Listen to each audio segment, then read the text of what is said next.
broke ass. What's going on, Washington Commanders Nation? We have now reached NFL Draft Combine Week, and we're a couple weeks away from the start of the 2024 NFL League year.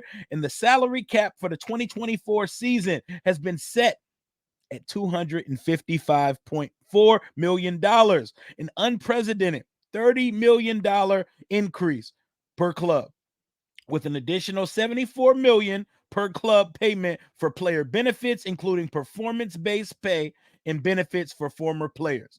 And how this works is this is because of the COVID season and all the deferred payments, holdouts, and all that nonsense that took place during the COVID season. They found a way to get that money back, and they increased the salary cap.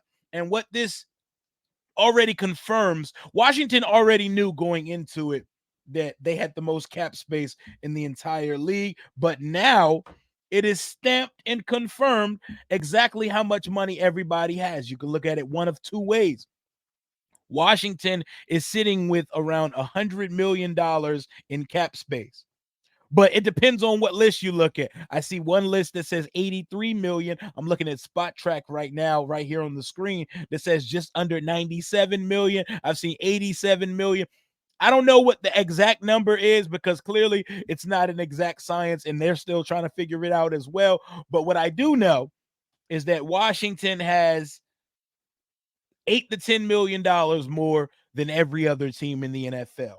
And while this $30 million increase helps all the other teams in the league more than it helps us, Washington remains with significantly the most cap space in the entire league. And that means we're going to spend some money.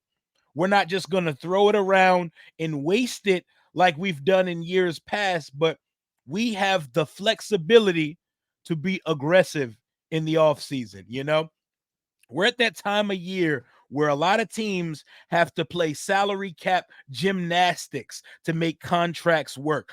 Oh, we need to franchise this guy because we need to maneuver. We need to give this guy a pay cut. We need to give this guy a restructure. We have to make all these cap gymnastic moves to make players or to make space to add players to the roster. Washington doesn't have to do any of the above. None of it. We should not franchise a player. Love Cam Curl. We should not franchise him. There's not a player on this roster at this current juncture that warrants a franchise tag.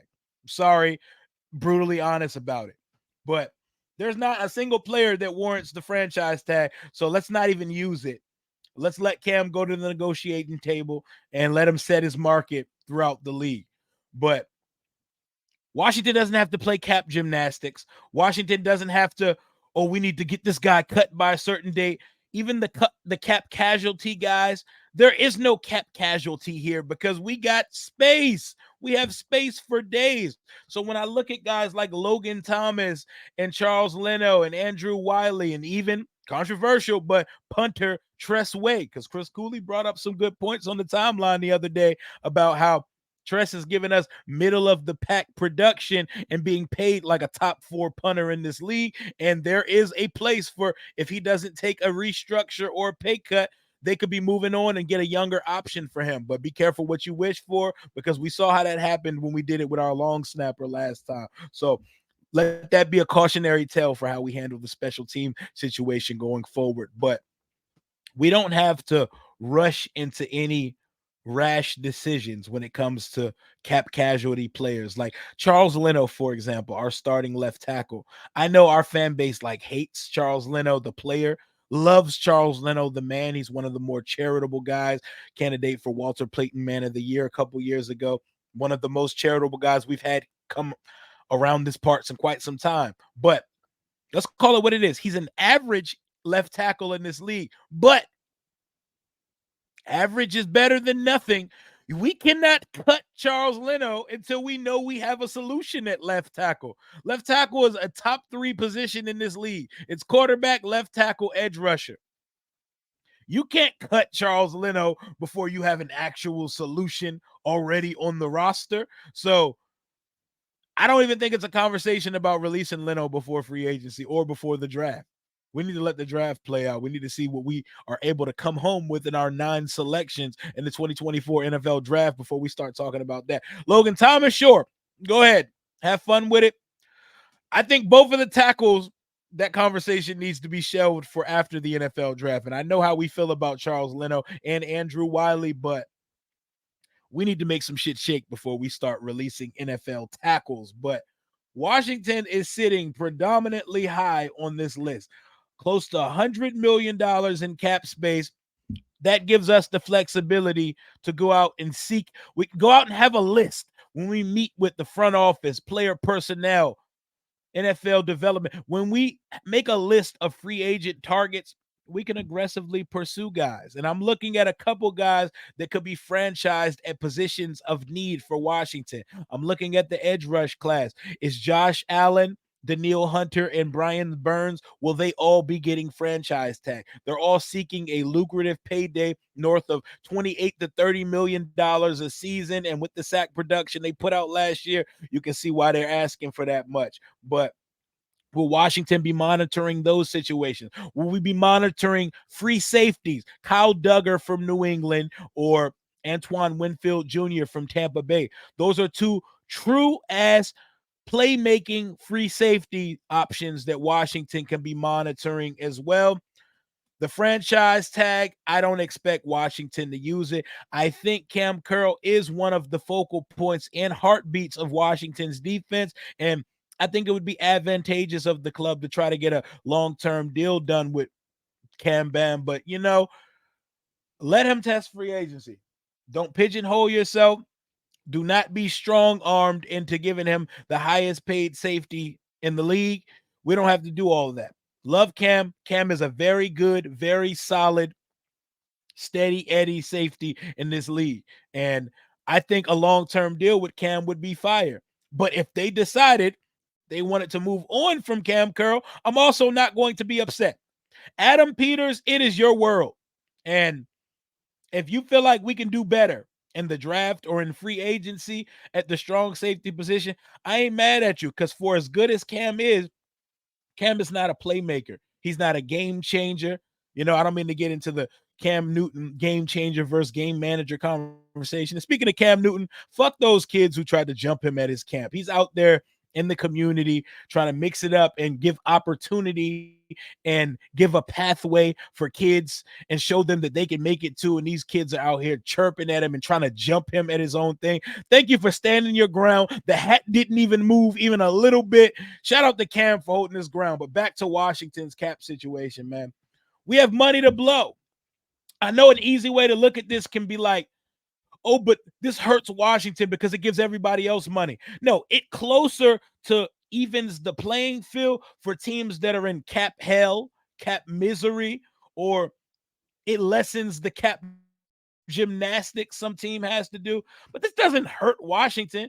You can't be hurt when you're sitting at the top. Hide the money, y'all. There's broke people around. Washington got more money than everybody. We rich as hell right now. Will we spend all that money in one offseason? No, I don't expect us to. But I do expect us to be aggressively in the mix for whoever our top targets are. And our top targets may not be the consensus national media spread top targets. Adam Peters, Dan Quinn, and company could have their own list that differentiates from what the norm is, what the consensus is for player rankings, according to Pro Football Focus, NFL.com, ESPN, etc.